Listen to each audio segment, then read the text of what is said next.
Good morning student, ES इस YouTube channel में आपका स्वागत है। और आज हम एक्सरसाइज 1.3 जो आईएससी फर्स्ट ईयर का मैथ का सिलेबस बताने जा रहे हैं, ठीक है, जो कि एक्सरसाइज 1 और एक्सरसाइज 1.1 और एक्सरसाइज 1.2 को समाप्त कर दिए, ठीक है। आज हम पढ़ने जा रहे हैं एक्सरसाइज 1.3 का एक थ्योरी है जो आपको बताना चाह रहे हैं, और एक थ्योरी है उप समुच्चय। इसको इंग्लिश में सबसेट बोलते हैं। क्या बोलते हैं? सबसेट, उप समुच्चय। उप समुच्चय का मतलब ये होता है कि माना कि दो समुच्चय ए और बी हैं। मान लेते हैं कि हमारे पास दो समुच्चय ए और बी है।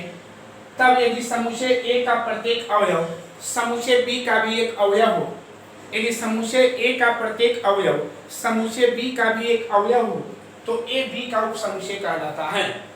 ए बी का उप समुच्चय कहलाता है। दूसरे शब्दों में ए उप समुच्चय का पहचान है कि ए उप समुच्चय बी कब कहलाता है? जब ए का पूरा अवयव बी में शामिल हो, है ना। यदि जब कभी ए एलिमेंट, ए इसको एलिमेंट बोलते हैं, इस चीज को एलिमेंट बोलेंगे या बिलोंग बोलेंगे। ए एलिमेंट ए तो ए एलिमेंट बी, बहुला प्रतीक ए जिसका अर्थ तात्पर्य होता है। देखिएगा, समझ लीजिएगा कि जब इसका परिभाषा लिखेंगे दूसरे शब्दों में, तो दूसरे शब्दों में इसका परिभाषा ए होता है। इतना लिख दीजिएगा कि आपका परिभाषा हो जाएगा। लेकिन हम लोग इस चिन्ह को हम लोग बोलते, इस चिन्ह का अर्थ तात्पर्य होता है। इस चिन्ह का अर्थ होता है क्या? तात्पर्य।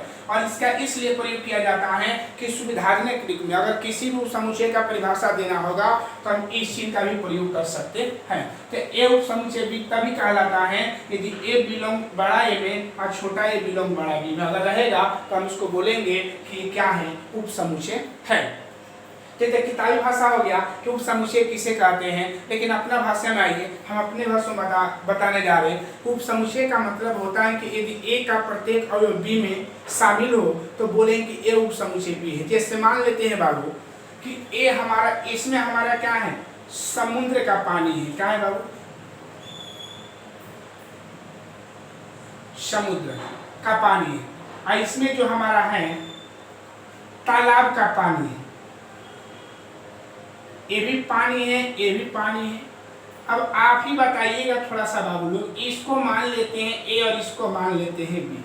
अब बताइएगा कि समुद्र का पानी जो है तालाब के पानी में आ जाएगा? समुद्र का टोटल पानी तालाब के पानी में आ जाएगा? नहीं आएगा बाबू। ठीक है, कि बोलेंगे कि ए उप समुच्चय भी नहीं है। क्यों? क्योंकि ए का प्रत्येक अवयव बी में हमारा शामिल नहीं होगा। मतलब समुद्र का पानी तालाब के पानी में नहीं आ सकता है, इसलिए हम बोलेंगे कि ये ए उप समुच्चय भी नहीं है। दूसरा बात, बी उप समुच्चय ए है। कहाँ? कि तालाब का पानी समुद्र के पानी में क्या है? आ जाएगा। तालाब का पानी समुद्र के पानी में क्या होगा? आ जाएगा। इसलिए हम बोलेंगे कि इसको बोलेंगे बी उप समुच्चय ए है। तो उप समुच्चय का मतलब यही होता है बाबू कि यदि ए उप समुच्चय बी तभी कहलाता है जब ए का प्रत्येक अवयव बी में शामिल हो। ऐसा नहीं है कि बी का प्रत्येक अवयव ए में शामिल होगा। अगर बी का प्रत्येक अवयव अगर ए में शामिल हो जाएगा, ए का भी बी में आ जाए या बी का भी ए में आ जाएगा, तो उस समुच्चय को हम लोग समान समुच्चय के श्रेणी में क्या करेंगे? रखा जाएगा। तो उसका बात हम कर चुके हैं कि समान समुच्चय किसे कहते हैं। तो दो समुच्चय समान समुच्चय तभी कहलाता है जब ए का प्रत्येक अवयव बी में और बी का प्रत्येक अवयव ए में शामिल हो, तो उस समुच्चय को हम लोग क्या बोलते हैं?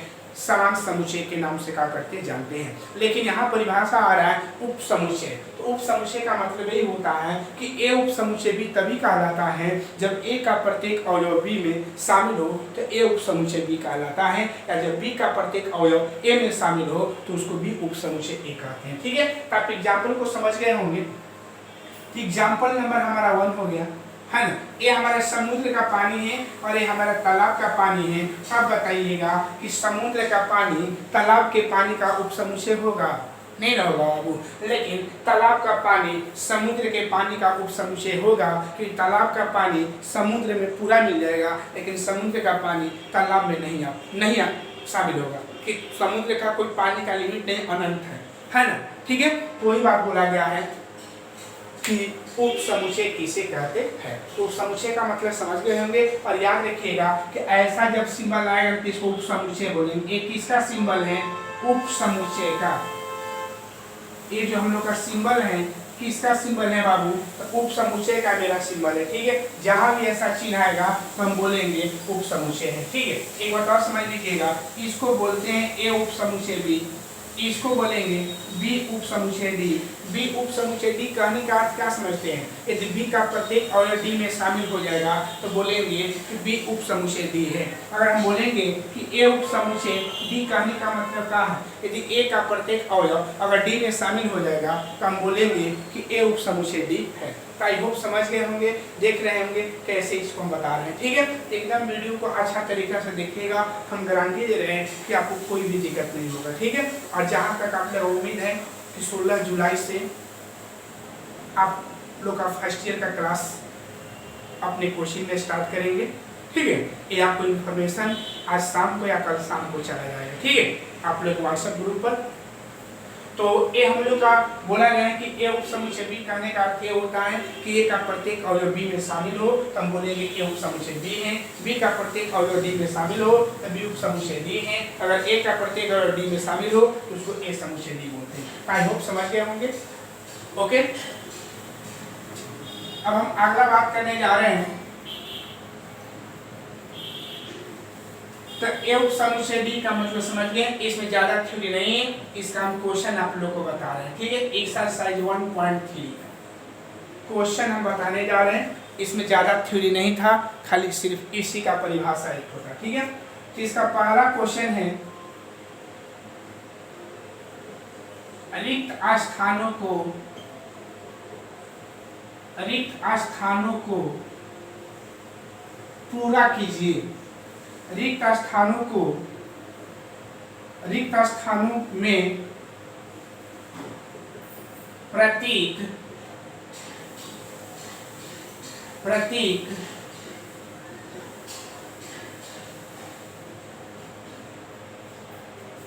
नॉट को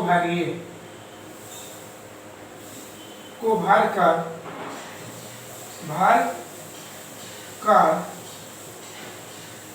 सही कथन बताइए। पहला 2 3 और कहाँ है 4 डॉट 1 2 3 4 5। दूसरा आपका क्वेश्चन है ए बी सी और इसमें है बी सी और डी। ये दो क्वेश्चन को पहले समझ लीजिए। बोला गया है ना कि क्या ए बोला कि अगर ए और ए दोनों प्रतीक बनाता है, ठीक है। काफी लोग बताइए बाबू कि हम लोग ऐसे पढ़ते हैं, कोई भी लिखा तो हम लोग ऐसे लिखते हैं, न कि ऐसे लिखते हैं। ऐसे जब लिखिएगा इधर से तो उर्दू में लिखा जाएगा, क्या लिखा जाएगा? उर्दू में। और ऐसा लोग अपने भाषा में लिखते हैं, ठीक है। तो हम लोग जब भी क्वेश्चन का जवाब देंगे इधर से देंगे, इधर से नहीं देंगे। तो बोल रहा है कि क्या 2 3 4 उप समुच्चय होगा 1 2 3 4 5 का? होगा बाबू। क्या ए वाला टर्म, इतना हम लोग का जो टर्म है इसका उप समुच्चय होगा कि नहीं? क्या ए वाला पूरा टर्म इसमें मिल जा रहा है कि नहीं? मिल रहा है। इसलिए बोलेंगे ए जो है इसका उप समुच्चय है, इस प्रतीक को भर देना है। क्लियर है? इसमें देखिए क्या ए वाला इसका उप समुच्चय है, इसमें ए बी सी है तो ए बी सी भी इसमें मिलना चाहिए। तो ए बी सी मिल रहा है बाबू, इसमें ये है ये नहीं, तो ये हमारा ए प्रतीक भराएगा, ए नहीं। यही प्रतीक को आपको हल करना है, ठीक है।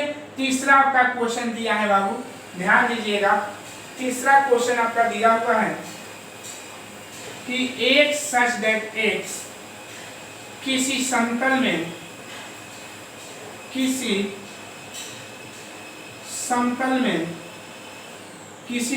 में स्थित एक वृत्त है और ये डॉट डॉट डॉट बोला है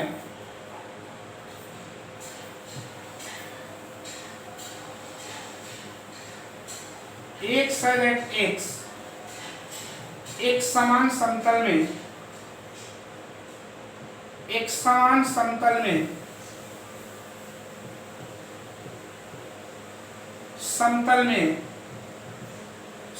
में वृत्त है जिसकी त्रिज्या जिसकी त्रिज्या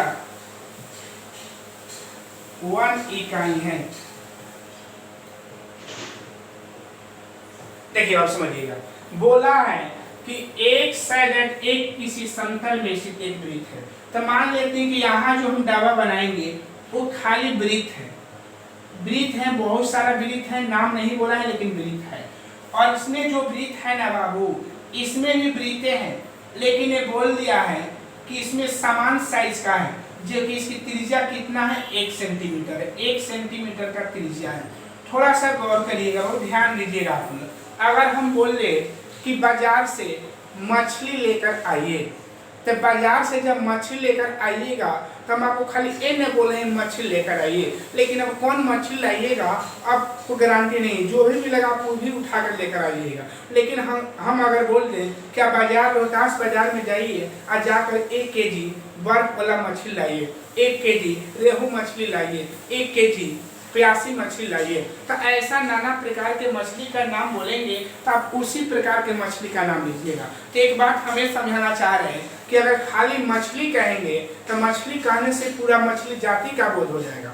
अगर खाली कॉलेज कहेंगे, ये विद्यार्थी बोलेंगे तो विद्यार्थी कहने से पूरा विद्यार्थी का बोध हो जाएगा। विद्यार्थी ऐसा भी बोला जाता है कि क्या पहला क्लास वाले को विद्यार्थी नहीं बोलते हैं, क्या बीएससी वाले को विद्यार्थी नहीं बोलते हैं, क्या बीएड एमएड करते हैं तो उसको विद्यार्थी नहीं बोलते हैं, सबको विद्यार्थी बोलते हैं। लेकिन अगर पर्सनल फिक्स कर दिया जाएगा तो सिर्फ उसी का विद्यार्थी हो जाएगा। तो यहाँ यही समझाना चाह रहे हैं कि अगर हम बोले हैं कि एक सजग एक किसी समतल में एक वृत्त स्थित एक वृत्त है, तो इसमें वृत्त कहने से पूरा वृत्त जाति का बोध हो गया। वृत्त कहने से इसमें पूरा वृत्त जाति का बोध हो जाएगा। ये वृत्त जो होगा इसमें बहुत सारा वृत्त होगा, जितना वृत्त खोजे, चाहे 10 centimetre, 1 centimetre, 20 centimetre, 50 centimetre, 1 lakh centimetre, अनंत सेंटीमीटर त्रिज्या वाले, यानी कितना ही सेंटीमीटर त्रिज्या वाले का वृत्त खोज सकते हैं। हाँ, इसमें शामिल है, क्योंकि इसमें बोला नहीं कि वृत्त है, लेकिन कितना सेंटीमीटर का वो बोला हुआ नहीं। तो इसमें हमारा वृत्त बहुत हो सकता है, अनगिनत है, कोई लिमिट नहीं, जितना चाहिएगा उतना हो जाए, जितना सेंटीमीटर खोजिएगा उतना सेंटीमीटर का होगा। क्योंकि वृत्त कहने से पूरा वृत्त जाति का बोध हो जाएगा, मछली कहने से पूरा मछली जाति का बोध हो जाएगा, बस कहने से पूरा बस का बोध हो जाएगा। अगर हम बोल दे कि आप अपने गांव से दिल्ली चलिए इस बस से, तो बस से आप कोई बस से जा सकते हैं, लेकिन बस बहुत प्रकार के, नगेंद्रा है, भोले शंकर है, यादव है, अन्य बहुत प्रकार के हैं, प्रिंस है, अंशुराज है, जो भी बस है वो बस का नाम बता सकते हैं, जा सकते हैं। लेकिन अगर हम बोल दें कि बस से दिल्ली जाइए तो आप किसी भी बस से दिल्ली जा सकते हैं, लेकिन बोल दे कि नहीं आप जब भी दिल्ली जाइएगा तो भोले शंकर बस से ही जाइएगा, तब आप भोले शंकर से ही जाइएगा। तो ध्यान दीजिएगा बाबू कि अगर जहाँ वृत्त का बात कर रहा है तो वृत्त कहने से पूरा वृत्त जाति का बोध हो जाएगा, मछली कहने से पूरा मछली जाति का बोध हो जाएगा, विद्यार्थी कहने से पूरा विद्यार्थी जाति का बोध हो जाएगा। तो हम आपको यही समझाना चाह रहे हैं कि एक सजग एक किसी समतल में स्थित एक वृत्त है, इसमें हम लोग का टोटल वृत्त है और इसमें भी वृत्तें हैं, लेकिन उसकी त्रिज्या कितना है, 1 सेंटीमीटर, मतलब इसमें 1 सेंटीमीटर वाला सिर्फ वृत्त है और इसमें कोई भी वृत्त है। तो आप बताइए कि क्या ये वाला भाग इसमें मिल जाएगा, पूरा मिलना चाहिए ना। ये उपसमुच्चय भी कब करिए का प्रत्येक हो जाएगा, वो जो नहीं, तो इसका प्रत्येक भाग इसमें मिल जाएगा, नहीं ना मिलेगा बाबू। तो क्या ए वाला इसका उपसमुच्चय कहलाएगा, ए वाला इसका हो जाएगा, लेकिन ए वाला इसका नहीं। लेकिन क्वेश्चन हमको ऐसे पढ़ना, ऐसे उल्टी जैसा नहीं पढ़ना। तो क्या आप बताइए कि ए वाला टर्म इसका उपसमुच्चय है, क्या पूरा वृत्त 1 सेंटीमीटर वाले वृत्त में मिल सकता है क्या, नहीं ना मिलेगा। तो हम इसको काट देंगे ऐसे, ठीक है। तो आई होप समझ गए होंगे क्लियर से। चलिए अगला हम क्वेश्चन बता रहे हैं, इसको मिटाते जा रहे हैं बाबू। क्वेश्चन नंबर 3 हम लोग का समाप्त हो जाएगा, समाप्त हो गया। क्वेश्चन नंबर अब हम इसका 4 बता रहे हैं, ठीक है। चौथा क्वेश्चन इसमें बोला जा रहा है बाबू, चौथा क्वेश्चन के बारे में बोला गया है।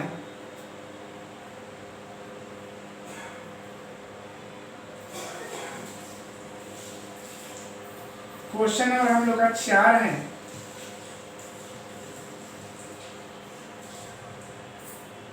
कि सॉरी क्वेश्चन इधर उधर हो गया है, उसे घबराइएगा मत। वो जो क्वेश्चन बताए थे ऊपर वाला, वो 3 क्वेश्चन था, वो क्वेश्चन 4 था, जो कि हम आप लोगों को 3 नहीं बताए, 3 हम बता रहे हैं। अभी छूट गया था, मिस्टेक हो गया था। बोला गया इसमें कि एक साइडेड एक्स आपके विद्यालय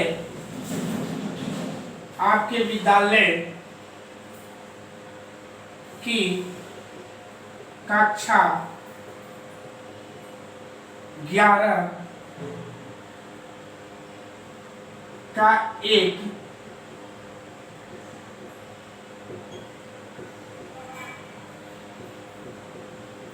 विद्यार्थी है। और इसमें बोला है कि एक साइडेड एक्स आपके विद्यालय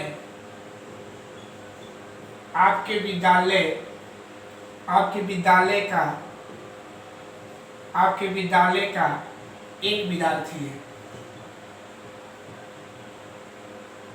देखिएगा कंसेप्ट को समझिएगा। ये भी हमारा विद्यालय ही है, ये भी हमारा विद्यालय ही है, लेकिन इसमें जो मौजूद है ना, सिर्फ 11th क्लास का विद्यार्थी है, सिर्फ 11th क्लास का विद्यार्थी है, इसमें सिर्फ 11th क्लास का विद्यार्थी है। अच्छा, और इसमें बोला है कि इसमें भी विद्यार्थी हैं, तब विद्यार्थी का कोई नाम नहीं दिया है कि इसमें सभी प्रकार के विद्यार्थी हैं, सभी प्रकार के विद्यार्थी हैं।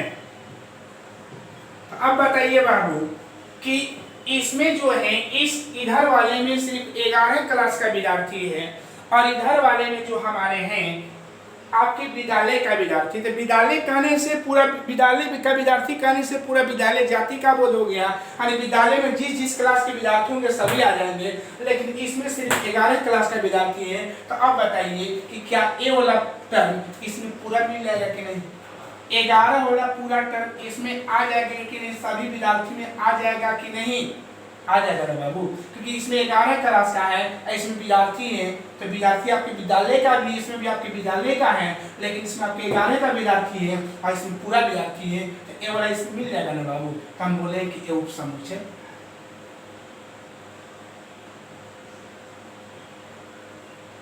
ठीक है, चलिए अब क्वेश्चन नंबर आपका बताने जा रहे हैं 5, 4 जो कि बता चुके हैं। एक साइडेड एक्स किसी समतल में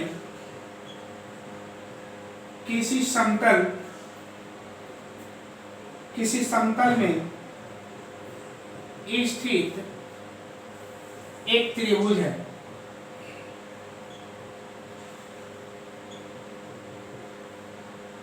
ओके, अरे डॉट और डॉट हो जाएगा ये। इसमें बोला है कि एक साइडेड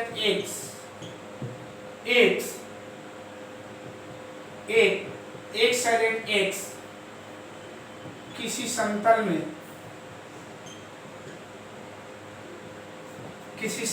में स्थित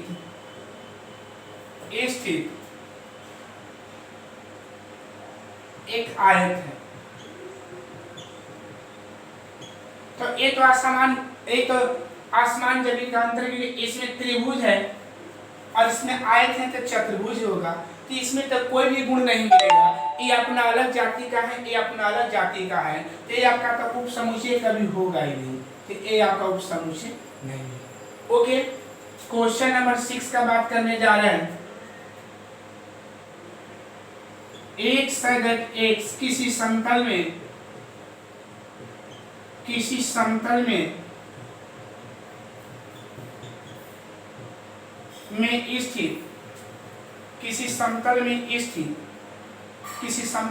स्थित एक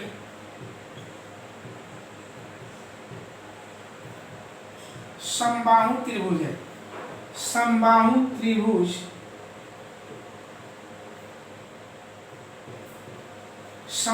त्रिभुज है, और डॉट डॉट डॉट इसका बोला है एक साइडेड एक्स किसी समतल में स्थित एक त्रिभुज है।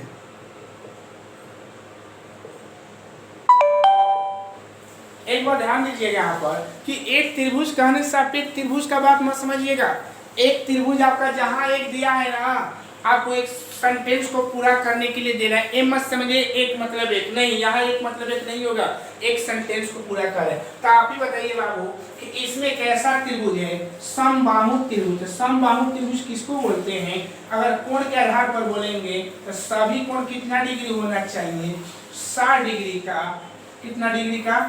और जब भुजा के आधार पर बोलेंगे तो सभी भुजा बराबर होना चाहिए। तो जिस त्रिभुज की सभी भुजाएं या प्रत्येक कोण 60 डिग्री का हो तो उसको हम लोग कौन त्रिभुज बोलेंगे? समबाहु त्रिभुज। क्लियर है? और इसमें जो बोला है खाली त्रिभुज है, इसमें त्रिभुज कहने से पूरा त्रिभुज जाति का बोध हो गया। और इसमें भी त्रिभुज है, लेकिन कौन सा त्रिभुज है? समबाहु त्रिभुज। और इसमें बहुत है, समबाहु विषमबाहु समकोण भी टोटल आ जाएगा। तो आप बताइए क्या ए वाला भाग इसमें मिल जाएगा कि नहीं? मिलेगा ना, क्योंकि इसमें हम लोग का समबाहु त्रिभुज है और इसमें हम लोग का टोटल त्रिभुज है।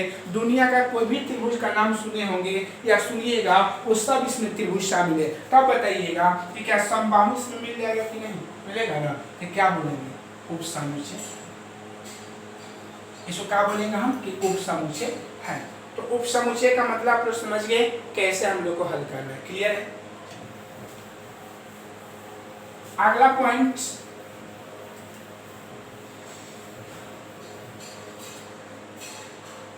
अगला पॉइंट है इसका क्वेश्चन नंबर 7। एक सैलेट एक्स एक सम प्राकृत संख्या है, सम प्राकृत संख्या है और ये डॉट डॉट डॉट डॉट एक सैलेट एक्स एक पूर्णांक है। तो इसको थोड़ा सा समझा देने, इसको बनाकर एक सैलेट एक्स एक सम प्राकृत संख्या, सम है लेकिन प्राकृत है। तो सम कहाँ से? 2 के बाद 6 नहीं लिखेंगे, 2 के बाद 8 नहीं लिखेंगे, 2 के बाद 10 नहीं लिखेंगे, 2 के बाद 20 नहीं लिखेंगे। क्यों? कि प्राकृत भी बोला है सम होना चाहिए लेकिन प्राकृत लगातार होना चाहिए। 2 के बाद सम 4, 4 के बाद 6 के बाद 8, 8 के बाद 10, 10 के बाद 12। लिमिट नहीं है, डॉट डॉट डॉट यहाँ। और यहाँ डॉट डॉट यहाँ बोला है कि एक सैलेट एक पूर्णांक है। तो पूर्णांक का मतलब क्या था? माइनस प्लस दोनों ना, आधा भाग माइनस माइनस 2 माइनस 1 0 1 2 3 4 5 6। आप लोग क्या देख रहे हैं बाबू कि ए वाला भाग इसमें मिल जाएगा कि नहीं? मिलेगा ना। क्यों मिलेगा? आप ही बताइए। क्योंकि यहाँ पर जो दिया हुआ हम लोग का वैल्यू है, जैसे जैसे ये आगे बढ़ते जाएगा वैसे वैसे ये भी आगे बढ़ते उसमें मिलते। देखिए 2 4 6 2 4 6 आगे बढ़ते मिलते रहेगा। इसलिए हम बोलेंगे कि एक उपसमुच्चय है। ए इंसान यहाँ है, ये उपसमुच्चय है। ठीक है? तो आई होप समझ गए होंगे। उपसमुच्चय का मतलब यही होता है कि जब ए का प्रत्येक अवयव बी में शामिल हो तो हम बोलेंगे कि ए उपसमुच्चय बी हो। जैसे मान लेते हैं, आप ही बताइए कि ये एक रूम है जिसका आकार, जिसका आयतन 50 मिलीलीटर है और एक और रूम है जिसका आयतन 25 मिलीलीटर है। तो अभी बताइए बाबू कौन सा रूम किसका उपसमुच्चय होगा? ए वाला इसमें शामिल हो जाएगा, ए इसमें शामिल हो जाएगा, ए आकृति इसको ढक देगा कि ए आकृति इसमें आएगा। आप ही बताइएगा बाबू, यदि ए आकृति इसमें आ जाएगा ना बाबू कि ए आकृति इसमें आएगा, तो जो आकृति जिसमें समाहित हो जाएगा बोलेंगे वो इसका उपसमुच्चय है। तो ए इसका उपसमुच्चय कहलाएगा। क्योंकि 50 में आ जाएगा, 25 जो होगा 50 में आ जाएगा, लेकिन 50 जो होगा 25 में शामिल नहीं होगा। जैसे फॉर एग्जाम्पल यहाँ 4 है और यहाँ 8 है, तो कौन किस में आएगा? आप ही बताइए बाबू। यहाँ 8 है तो 8 में 1 2 3 4 5 6 7 और कहाँ 8 है, और यहाँ 4 है 1 2 3 4, तो कौन शामिल है? ये ना शामिल है। तो हमेशा छोटा वाला नहीं बड़ा में शामिल, बड़ा वाला छोटा में होगा नहीं ना होगा। तो ही समझिएगा तो उपसमुच्चय का मतलब यही होता है। क्लियर है? आई होप समझ गए होंगे। एक हम आपको नोट समझाना चाह रहे हैं। देखिएगा उपसमुच्चय जो होता है ना, खाली अंक मिलाने से नहीं तो उसके कोष्ठ के आधार पर, तो कोष्ठ के आधार पर भी उसको मिलाया जाता है। देखिएगा जैसे एक नोट है, आप ट्रिक समझिए चाहे नोट समझिए, नोट ही समझ लीजिए। नोट है ए उप समुच्चय, देखिएगा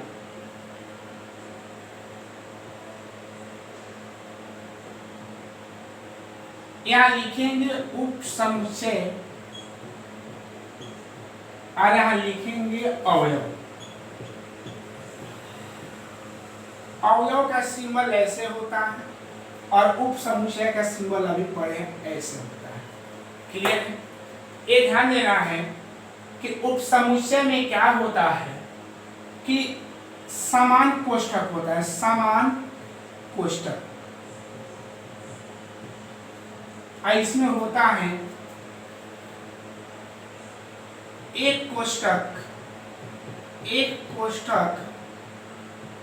कम होता है। इसका मतलब समझिएगा, अगर मान लेते हैं कि उप समुच्चय में हमारा एगो कोष्ठक है ना, तो इसमें एक भी कोष्ठक नहीं होगा। अगर उप समुच्चय में दो कोष्ठक हैं तो इसमें एगो कोष्ठक होगा। अगर उप समुच्चय में तीन कोष्ठक है, हमारे पास मंझोला कोष्ठक तीन वो है ऐसे, है ना, तो इसमें दो कोष्ठक होगा। यानी हमारा समझाने का तात्पर्य यही है कि जब भी उप समुच्चय पकड़ने चलिएगा तो आपको कोष्ठक को भी ध्यान देना होगा। अंक तक मिले रहेगा लेकिन कोष्ठक को भी ध्यान देना होगा। देखिएगा, तो उप समुच्चय में क्या होता है कि कोष्ठक समान होता है। अगर मान लेते हैं कि हमारे पास दो गो उप समुच्चय दिया हुआ है तो उप समुच्चय का कंडीशन नहीं होता है अवयव मिलना चाहिए, अवयव मिलना चाहिए, और दूसरा है कोष्ठक बराबर होना चाहिए, कोष्ठक समान होना चाहिए, समान होना चाहिए। और इसका हो जाएगा, इसका जब लिखिएगा अवयव मिलना चाहिए, अवयव मिलना चाहिए, और दूसरा कोष्ठक एक कम होना चाहिए। हम आपको एग्जाम्पल से बताना चाह रहे हैं। देखिए बाबू, जैसे आपका क्वेश्चन नंबर इसी का 2 बताने चाह रहे हैं। देखिए, इसका क्वेश्चन नंबर 2 है। ध्यान देने वाला बात है, जांच कीजिए कि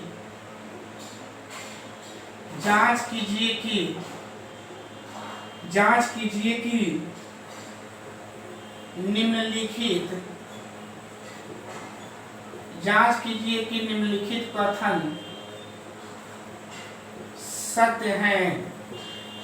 चलिए, पहला है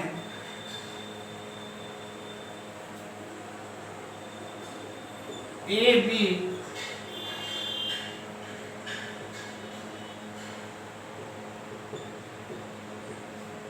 अब बताइए, ए बोला है ना कि ए जो भी है ना उप समुच्चय नहीं है इसका। क्या ए जो है इसका उप समुच्चय नहीं है इसका? है कि नहीं है ना बाबू? लेकिन वो क्या बोला है ना, तो हम इसका आंसर क्या लिखेंगे? असत्य लिखेंगे।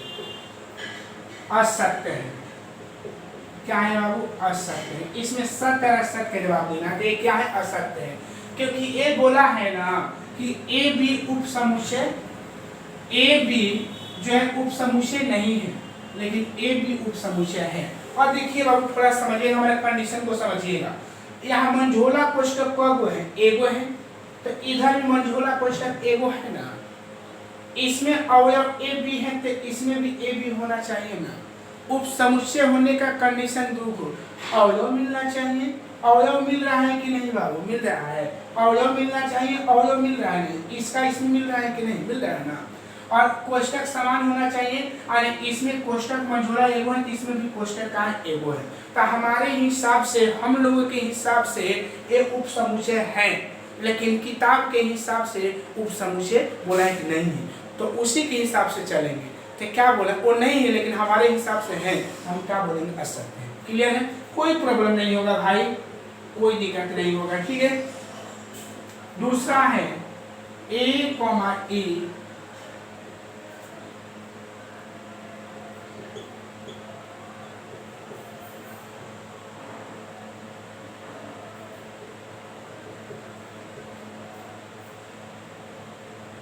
का एक स्वर है।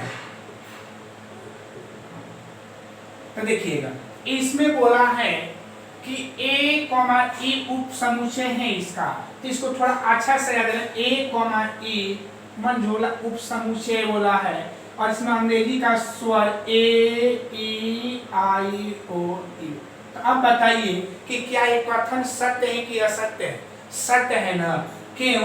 क्योंकि ए इसका उपसम बोल रहे हैं कि ए इसका उपसमुच्चय है, तो उपसमुच्चय है ना बाबू। उपसमुच्चय होने का कितना कंडीशन? दो कंडीशन। पहला अवयव मिलना चाहिए, अवयव मिल जा रहा है। अब दूसरा कोष्ठक बराबर होना चाहिए, समान होना चाहिए, कोष्ठक भी समान है ना बाबू।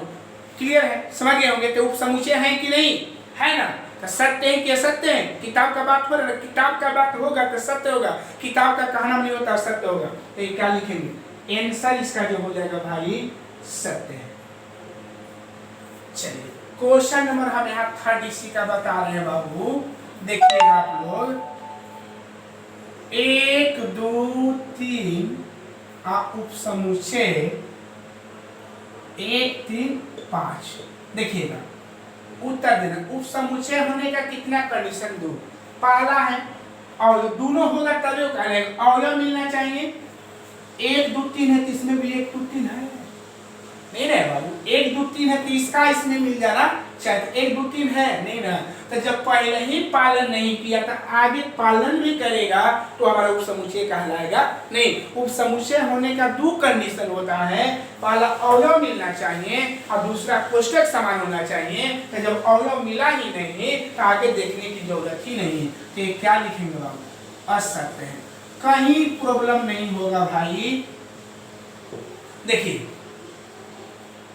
अगला है ए उपसमुच्चय A B C.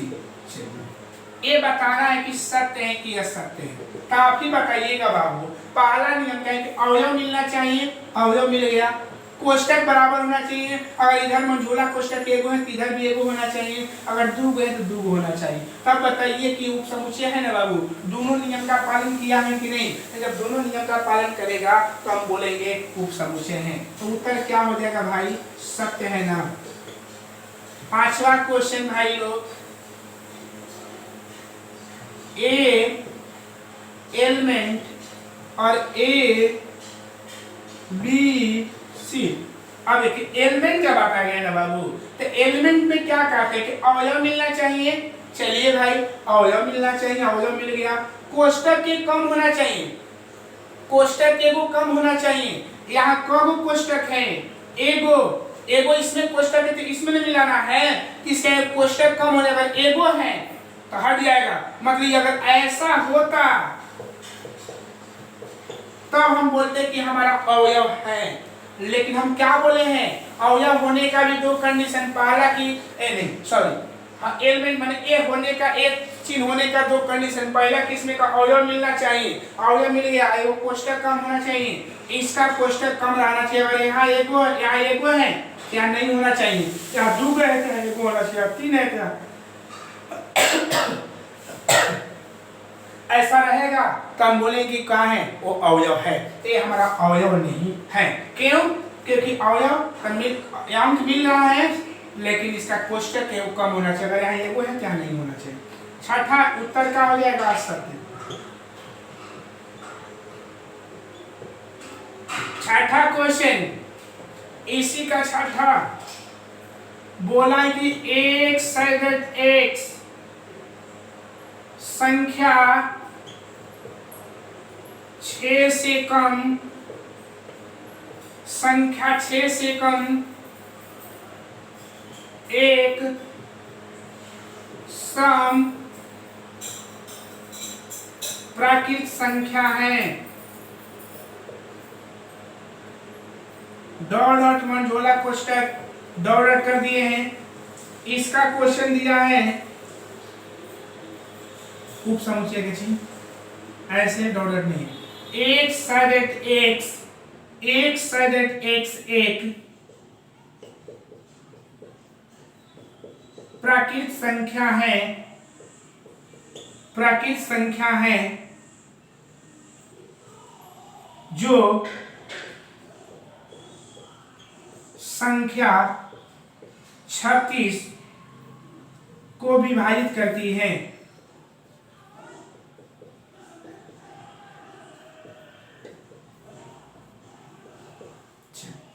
Question number 6 है, इसको हम अच्छा तरीका से यहाँ बना रहे हैं। इसको 6 को ध्यान दीजिएगा। बोलेगी एक संख्या 6 से कम एक समप्राकृत संख्या, 6 से कम समप्राकृत, सम होना चाहिए तो समप्राकृत 2 4 6, 2 4 6 से कम है। अगर यहाँ उप समुच्चय का सिग्नल है, यहाँ बोलेगी 36 को कटाने वाला संख्या, तो 1 कटाएगा, 2 कटाएगा, 3 कटाएगा, 4 कटाएगा, 6 कटाएगा, 9 कटाएगा, 12 कटाएगा, 18 कटाएगा, 36 कटाएगा। तो ये बताइए कि क्या ए इसका उप समुच्चय है कि नहीं। उप समुच्चय होने का कितना कंडीशन बाबू, 2 कंडीशन। पहला कि इसका पूरा इसका अवयव मिलना चाहिए, अवयव मिल गया, आप कोष्टक बराबर होना चाहिए। और इधर कोष्टक एगो है, इसमें भी एगो रहना चाहिए। और इधर 2 है, इसमें भी 2 रहना चाहिए। पर इसमें 3 हो, इसमें भी 3 होना रहना चाहिए। लेकिन अगर ये अवयव बोलता तो अगर यहाँ एगो है तो यहाँ नहीं होना चाहिए, यहाँ 2 है तो यहाँ एगो होना चाहिए, यहाँ 3 है तो यहाँ 2 होना चाहिए। तो यही होता है उप समुच्चय या अवयव को पहचानने का तरीका। ठीक है, तो हमारा आंसर क्या हो जाएगा, सत्य हो जाएगा ना बाबू। इसका आंसर क्या है, सत्य। आई होप समझ गए होंगे कैसे इस क्वेश्चन को बनाया जा रहा है। आगे क्वेश्चन हम बात करने जा रहे हैं बाबू। क्वेश्चन नंबर 3 हम इसी का बात करेंगे। क्वेश्चन नंबर 12 का 3 देखिए, 12 का 3 बोला है, मान लीजिए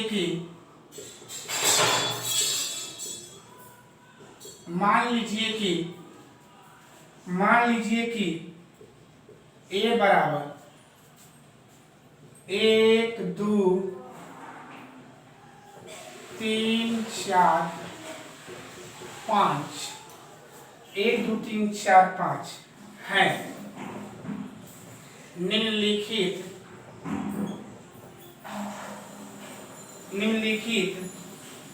में से कौन सा कथन सही नहीं है।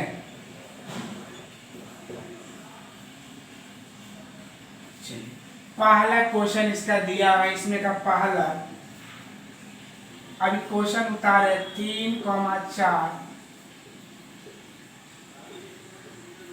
दूसरा 3,4, तीसरा 3,4,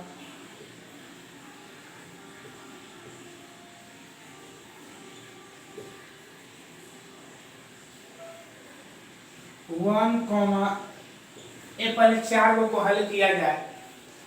चलिए बाबू, एक किसका सिंबल है, उप समुच्चय का, एक किसका सिंबल है, अवयव का, एक किसका सिंबल है, उप समुच्चय का, एक किसका सिंबल है, अवयव का। पहचानिएगा, समझिएगा। उप समुच्चय के लिए कंडीशन क्या कहता है कि अवयव मिलना चाहिए और कोष्टक भी बराबर होना चाहिए। समझिएगा, यहाँ बोला है कि अवयव 3 4 किस में मिलना चाहिए बाबू, 3 4 किस में मिलना चाहिए, ए का बोला तो ए में मिलना चाहिए। तो ए में 3 4 है कि नहीं भाई, ए में 3 4 है, पहला नियम फॉलो हुआ ना बाबू।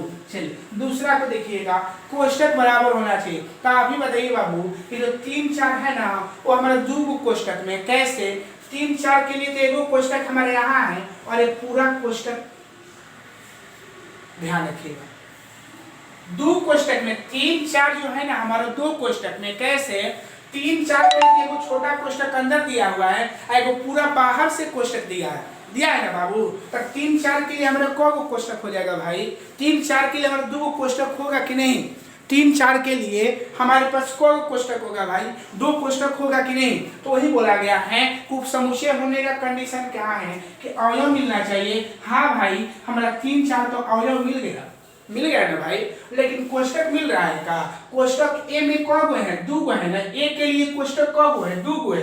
अब 2 गो सबके लिए नहीं है, 3 4 के लिए 2 कोष्टक है और 1 2 5 के लिए एगो कोष्टक है, 1 2 5 के लिए कोष्टक एगो है और 3 4 के लिए कोष्टक दूगो है, ध्यान दीजिएगा। तो आप ही बताइए बाबू, उप समुच्चय का कंडीशन हमारे पास क्या होता है भाई? बोलता है कि अवयव मिलना चाहिए, तो अवयव 3 4 हमारा अवयव मिल रहा है ना बाबू, एक नियम हुआ। लेकिन कोष्टक भी बराबर होना चाहिए, तो कोष्टक ए में 3 4 के लिए स्पेशल दूगो है या दूगो कोष्टक है नहीं ना बाबू, तो हम क्या बोलेंगे? आंसर हमारा क्या हो जाएगा इसका? असत्य। इसमें देखिएगा एलिमेंट के लिए ना बाबू, एलिमेंट है तो अवयव के लिए क्या नियम है कि अवयव मिलना चाहिए, अवयव मिल रहा है ना बाबू। अच्छा 3 4 इसका कोष्टक वो कम होना चाहिए, तो 3 4 के लिए कोष्टक दूगो है कि नहीं बाबू? तो जब दूगो कोष्टक रहेगा तो इसमें एगो कोष्टक कम होता है कि नहीं? तो एगो कोष्टक कम दिया हुआ है, दिया है ना भाई, तो क्या है? ई सत्य है, सत्य है ना, कोई प्रॉब्लम नहीं होगा। जो नियम बताया वो नियम से कोई बाहर नहीं जाएगा। ओके चलिए अगला फिर देखिएगा, ये उपसमुच्चय है ना, तो उपसमुच्चय पहले 3 4, पहले 3 4 मिलेगी, 3 4 ए में है कि नहीं? तो 3 4 हमारा ए में है ना, चलिए सही है। और 3 4 को कोष्टक में दूगो, तो दूगो कोष्टक दिया हुआ है रहा, तो ये क्या बनेगा? सत्य है ना बाबू। आगे देखिए 1 एलिमेंट ए, तो एलिमेंट के लिए क्या नियम है कि अवयव मिलना चाहिए, तो ए में एक है कि नहीं? चलिए एक है। अच्छा अब कोष्टक एगो कम होना चाहिए, तो एक जो है ना, एक हमारे को कोष्टक में आ रहा है, एक हमारा एगो कोष्टक में 1 2 5 ऐसा अंक है जिसके लिए हमारा मंझोला कोष्टक एक ही काम करेगा। अब 3 4 के लिए मंझोला कोष्टक 2 काम करेगा, तो एक के लिए जब एगो कोष्टक है तो एगो कोष्टक जब कम होगा तो हट जाएगा, ये है ना, सही है ना बाबू? इसको बोलेंगे सत्य है। तो आई होप समझ गए होंगे, हमको उम्मीद होगा कि आप इस क्वेश्चन को अच्छी तरीका से समझ रहे होंगे। अगर नहीं समझ रहे होंगे, जहां फॉल्ट होगा कमेंट बॉक्स में कमेंट करिएगा, हम आपको फिर इसका जवाब देंगे, ठीक है। क्वेश्चन नंबर हम किसका बात करेंगे? 5 का। क्वेश्चन नंबर 5 6, ठीक है, क्वेश्चन नंबर 5 और 6 का। ओके तो देखिए पांचवा छठा बोला है, पांचवा की एक उपसमुच्चय है ए का, एक जो है उपसमुच्चय है ए का, तो उपसमुच्चय के लिए 2 कंडीशन, अवयव मिलना चाहिए, ए में हमारा एक है, और दूसरा कोष्टक समान होना चाहिए। तो एक जो है कौन कोष्टक में? एगो कोष्टक में है ना, क्या कोष्टक दिया हुआ है नहीं ना, तो क्या हो जाएगा हमारा? असत्य हो जाएगा।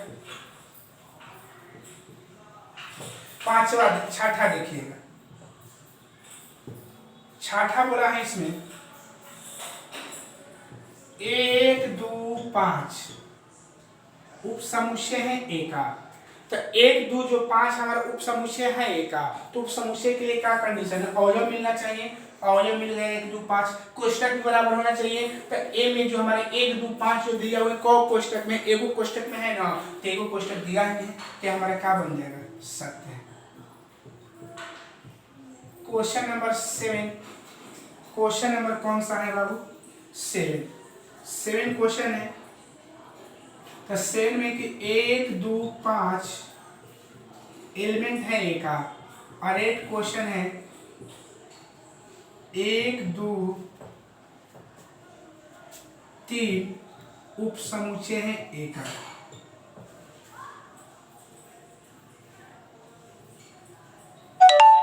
तो 1 2 5 एलिमेंट है एक बाबू, तो एलिमेंट के लिए 2 कंडीशन, अवयव मिलना चाहिए, 1 2 5 मिल रहा है। अच्छा अवयव के लिए एगो कोष्टक कम होता है, तो 1 2 5 को हमारा कोष्टक में दिया है, एगो कोष्टक में, तो इसका कोष्टक नहीं होना चाहिए ना, तो ये क्या है? हमारा असत्य है। और ये भी क्या है? 1 2 5, तो 1 2 3, तो 1 2 3 ए में हमारा शामिल है, लेकिन ध्यान देना है यहाँ कि 1 2 हमारा एगो कोष्टक में है और 3 डबल कोष्टक में है, इसलिए कभी उपसमुच्चय होगा ही नहीं, तो ये भी हमारा क्या है? असत्य है। तो आई होप समझ गए होंगे। तो इस तरह से आज की इस वीडियो में इतना ही, 2 और 3 क्वेश्चन इसका है, और कल का जो थ्योरी देंगे उस थ्योरी में तीनों क्वेश्चन आ जाएगा इसका। तीसरा का 9वां 10वां 11वां थ्योरी पर है, जो थ्योरी दे देंगे, बाकी कोई प्रॉब्लम नहीं होगा, ठीक है। तो आप लोग देखिए कि कैसे इस क्वेश्चन को हम लोग हल कर रहे हैं, इस चैप्टर को कैसे हल किया जा रहा है, ठीक है। तो अच्छा तरीका से समझ गए होंगे। आई होप ये वीडियो अगर अच्छा लगा होगा तो लाइक कमेंट और सब्सक्राइब करना न भूलिएगा, और अपने दोस्तों के साथ शेयर करिए ज़्यादा से ज़्यादा, ताकि इस वीडियो का वो लाभ उठा सके। आज की इस वीडियो में इतना ही। जय हिंद, जय भारत।